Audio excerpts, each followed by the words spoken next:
Hello friends, तो आज हम लोग पढ़ने वाले हैं मित्रता चैप्टर। अगर आपका भी लैंग्वेज का पेपर है, चाहे आप बीए है, चाहे बीकॉम है, चाहे बीएससी है, और आपका जो है वो लैंग्वेज का पेपर है, तो कंपलसरी अभी रहता ही है। अगर ये पेपर है तो उसमें एक चैप्टर दिया होगा जो कि मित्रता चैप्टर होगा। वो चैप्टर आज हम लोग देखने वाले हैं, कवर करने वाले हैं। आ जाइए हम लोग इसको पहले रीड करते हैं, समझ लेते हैं। सबसे पहले इसके जो राइटर है वो राइटर हैं आचार्य रामचंद्र शुक्ल। इनका नाम याद कर लीजिए। ये शॉर्ट क्वेश्चन या फिर एमसीक्यू में बहुत ज़्यादा आंसर आने के चांसेस है। तो आइए पढ़ते हैं। सर्वश्रेष्ठ निबंधकार आचार्य रामचंद्र शुक्ल द्वारा रचित निबंध मित्रता मानव जीवन के सबसे महत्वपूर्ण पक्ष मित्रों के चुनाव की उपयुक्तता पर रोशनी डालती है। एक विद्यार्थी के लिए अच्छे मित्रों का चुनाव करना अत्यंत आवश्यक होता है।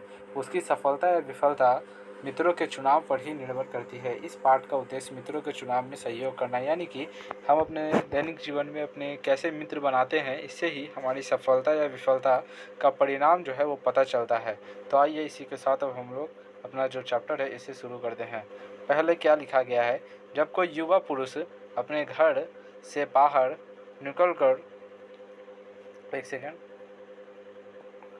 जब कोई युवा पुरुष अपने घर से बाहर निकलकर बाहरी संसार में अपनी स्थिति जमाता है, तब वह कठिनता से उसे मित्र चुनने में पड़ती है। मित्रों के चुनाव की उपयुक्तता पर उसके जीवन की सफलता निर्भर हो जाती है, यानी कि वह कैसे मित्र बनाता है, इसी के ऊपर उसके जीवन में सफलता होगी या उसे सफलता हासिल होगी या नहीं, उसके मित्र के ऊपर ही डिपेंड करता है। क्योंकि संगति का गुप्त प्रभाव हमारे आचरण पर बड़ा प्रभाव पड़ता है। हम लोग ऐसे समाज में प्रवेश करके अपना कार्य आरंभ करते हैं जबकि हमारा चित्त कोमल और हर तरह के संस्कार ग्रहण करने योग्य रहता है। हमारे भाव अपरिमार्जित और हमारी प्रवृत्ति अपरिष्कृत रहती है। हम लोग कच्ची मिट्टी के मूर्ति के समान रहते हैं, जिसे जिस रूप में चाहे उस रूप में ढाले, चाहे राक्षस बनाए चाहे देवता। यानी कि हम अपने इन्वायरमेंट में जैसे भी दोस्त बनाएंगे वैसे ही उसी के अनुसार हम ढल जाएंगे। यानी कि यही इस पर लिखा गया है। ऐसे लोगों का साथ करना हमारे लिए बुरा है जो हमसे अधिक दृढ़ संकल्प है, क्योंकि हम उनकी हर बात बिना विरोध के मान लेनी पड़ती है। मित्र ऐसे ही होते हैं, जब वो कोई बात बोलते हैं तो हमें उनके बात को बिना कोई ऑब्जेक्टिव किए हुए हमें उनकी बातें मान लेनी पड़ती है। पर ऐसे लोगों का साथ करना और भी बुरा है जो हमारी बात को ऊपर रखते हैं, क्योंकि ऐसी दिशा में न तो हमारे ऊपर कोई नियंत्रण रहता है और न हमारे लिए कोई सहारा। दोनों अवस्थाओं में जिस बात का भय रहता है उसको पता युवकों को प्राय बहुत कम रहता है। यदि विवेक बुद्धि से काम लिया जाए तो यह भय नहीं रहता, पर युवा पुरुष प्राय विवेक से कम काम लेते हैं। लेकिन जो युवा पुरुष रहते हैं, जो यंग जनरेशन है, वो विवेक से बहुत कम काम लेती है। कैसे आश्चर्य की बात की है कि लोग एक घोड़ा लेते हैं तो उसके 100 गुण दोष को परख कर लेते हैं। अगर हम यहाँ पे घोड़ा का कहने का मतलब है सिर्फ एक घोड़ा नहीं या फिर कुछ और भी चीज़, कोई भी जब वस्तु सामान जब हम लोग खरीदते हैं तो उसकी 100 गुण, उसकी क्वालिटीज़, उसके क्या एडवांटेज है डिसएडवांटेज है, उसको देख के हम लोग खरीदते हैं। पर किसी को मित्र बनाने के पूर्व उसके पूर्व आचरण और स्वभाव आदि का कुछ भी विचार और अनुसंधान नहीं करते। लेकिन जब हम लोग किसी को मित्र बनाते हैं तो उसके विषय में हम लोग उसके आचरण के बारे में, उसके विचार के बारे में कोई भी शोध जो है, कोई भी खोज नहीं करते हैं।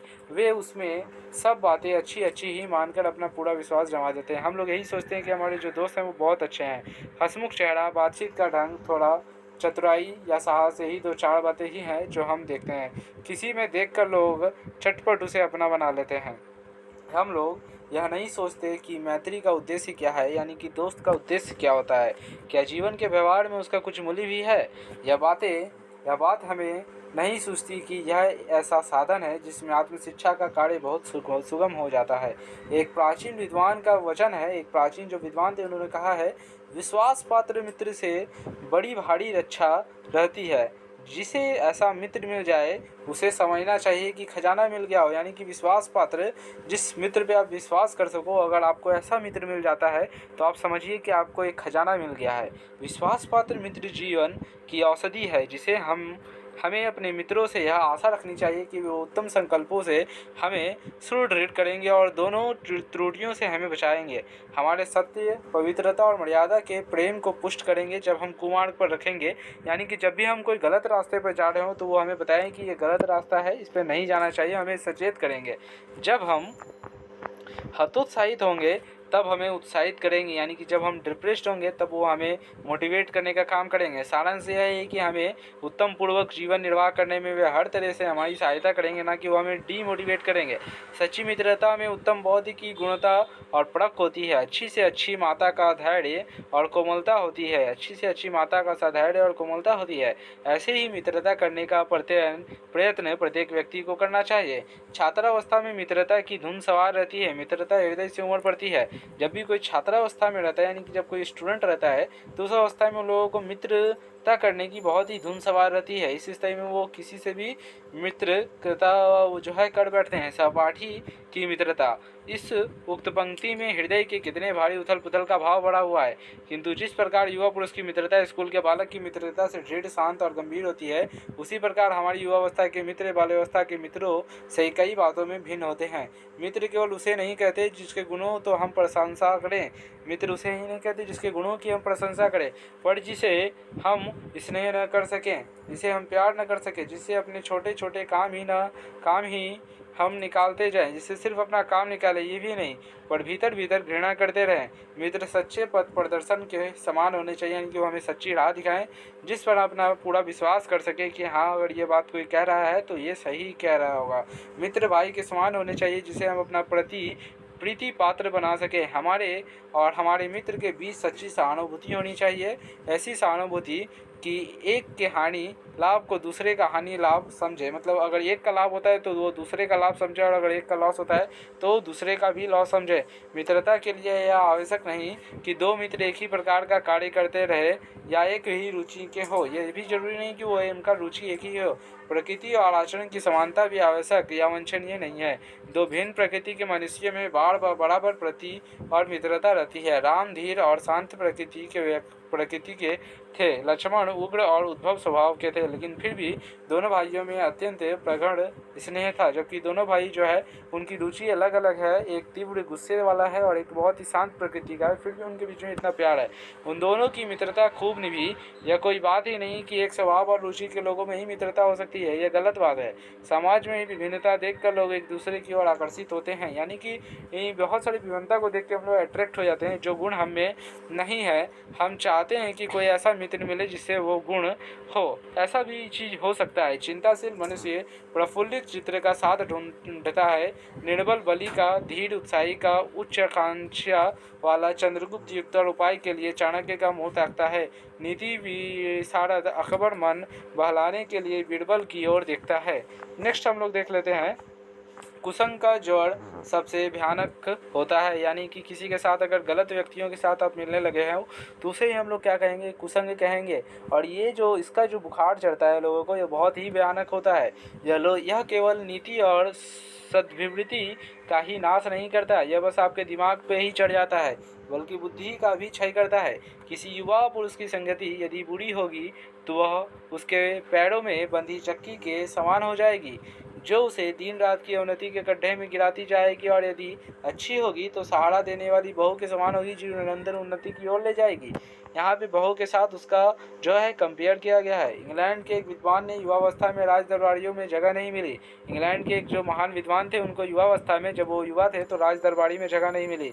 इसी प्रकार जिंदगी भर वह अपने भाग्य को सराहता रहा कि उसे जगह नहीं मिली उन युवा दरबारियों में। बहुत से लोग तो इसे अपना बड़ा भारी दुर्भाग्य समझते हैं, पर वह अच्छी तरह जानता था कि वहाँ बूढ़े लोगों की संगति में पड़ता जो उसकी आध्यात्मिक उन्नति में बाधक होती। लेकिन वह जान रहा होता है कि वहाँ पे जो लोग हैं वो कुसंगत लोग हैं। बहुत से लोग ऐसे होते हैं जिनके घड़ी भर के साथ भी बुद्धि भी भ्रष्ट हो जाती है, क्योंकि उनके ही बीच में ऐसी ऐसी बातें कही जाती है जो कानों में न पड़नी चाहिए। चित्त पर ऐसा प्रभाव पड़ते हैं जिससे उनकी पवित्रता नाश हो जाती है। ऐसे मतलब दोस्त होते हैं जिनसे उनकी पवित्रता भी नाश हो जाती है। बुराई अटल भाव धारण करने बैठती है, यानी कि बुराई जो है धीरे धीरे अटल, यानी कि उसे थमाया नहीं जा सकता है, वो बहुत धीरे धीरे बहुत विशाल आकार धारण कर लेती है। बुरी बातें हमारी धारणा में बहुत दिनों तक टिकती है और अच्छी बातें तुरंत ही चली जाती हैं। इसी बात को प्राय सभी लोग जानते हैं कि भद्दे व फूहड़ गीत जितनी जल्दी ध्यान पर चढ़ते हैं उतनी जल्दी कोई गंभीर या अच्छी बात ही दिमाग में नहीं आती।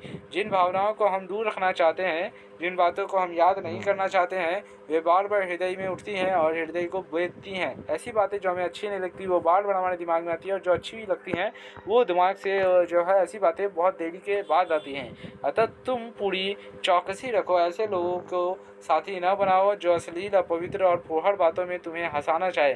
सावधान रहो ऐसे मित्रों से। ऐसा ना हो कि पहले तुम इसे बहुत सामान्य बात समझो और सोचो एक बार ऐसा हुआ फिर ऐसा ना होगा। आप इसे पहले कैजुअली में लो, उसके बाद आपको पता चलेगा कि क्या होता है। तुम्हारे चरित्र बल का एक ऐसा प्रभाव पड़ेगा कि ऐसी बातों को बकने वाले आगे चलकर आप सुधर जाएंगे। नहीं, ऐसा नहीं होगा। आपको लगता है कि आप अगर कुसंगत में जाने के बाद अगर आप सुधर सकते हो, तो ऐसा नहीं है। ये मैं नहीं, ये लेखक कह रहे हैं। जब एक बार मनुष्य अपना पैर कीचड़ में डाल देता है तब फिर यह नहीं देखता कि वह कहाँ और कैसी जगह पैर रखता है। धीरे धीरे उन बुरी बातों में असभ्यस्त होते होते तुम्हारी घृणा कम हो जाएगी। तुम्हें इनसे चिढ़ न मालूम होगी, क्योंकि तुम यह सोचने लगो कि चिढ़ने की बात ही क्या। तुम्हारा विवेक कुंठित हो जाएगा और तुम्हें भले बूढ़े की पहचान न रह जाएगी। अंत में होते हुए भी बुराई के वक्त भक्त बन जाओगे। अतः हृदय को उज्ज्वल और निष्कलंक रखने का सबसे अच्छा उपाय यही है कि बुरी संगति की छूत से बचो। एक ऐसी पुरानी कहावत है, काजल की कोठरी में कैसो ही सयानो जाए, एक लीक काजल की लगी है लागी है। यानी कि काजल की कोठरी में अगर आप जाते हैं और अगर आपको एक लीक भी लग जाती है तो आप क्या हो जाएंगे, काले हो जाएंगे। बुरे लोगों की संगति में जाओगे, अपने आप को कितना भी बचाओगे वहाँ पे तो बुरा प्रभाव ही पाओगे। इसी के साथ जो है हमारा चैप्टर ख़त्म होता है। नेक्स्ट हम लोग कुछ शब्द पढ़ लेते हैं। गुप्त का मतलब होता है छिपाया हुआ होता है। चित का मतलब होता है मन या फिर अंतःकरण। कुमार्ग का मतलब होता है जो गलत रास्ता पे जो लेके जाते हैं। धीर का मतलब होता है गंभीर, जो जल्दी विचलित ना हो। उसके बाद होता है प्रफुल्लित का मतलब होता है अति प्रसन्न। कुसंग का मतलब होता है बुरा संगत। अभ्यस्त का मतलब होता है जिसने अभ्यास किया हो। उज्ज्वल का मतलब होता है चमकता। कुंठित का मतलब होता है निराश, निष्कलंक। नीति बर्दाश्त का मतलब होता है नीति जानने वाला। प्रगाढ़ का मतलब बहुत गाढ़ा। पथ प्रदर्शक मतलब रास्ता दिखाने वाला। मर्यादा मतलब प्रतिष्ठा। ठीक है, इसी के साथ हम लोग का जो है चैप्टर वो ख़त्म होता है। अगर वीडियो आप लोगों को पसंद आए, ठीक है, तो लाइक करके जाइएगा। अगर और भी अच्छा लगे, अगर आप कहाँ पे हैं, BA हैं, BCom हैं या फिर BSc हैं, आपको किस स्ट्रीम से हैं और आपको कैसी वीडियोस चाहिए, इसके लिए कमेंट करके बताइए। Thank you to all of you for visiting my page and seeing my video. Thank you.